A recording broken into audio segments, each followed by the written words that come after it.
السلام عليكم ورحمة الله تعالى وبركاته. مادة اللغة العربية، الأولى ابتدائي. مش هنمشي بالترتيب.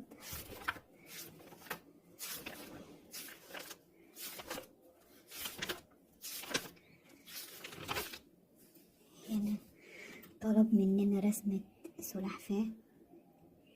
أتمنى إنها تكون سلحفاة فعلا، يعني مش هي تعبانة شوية بس مش مشكلة.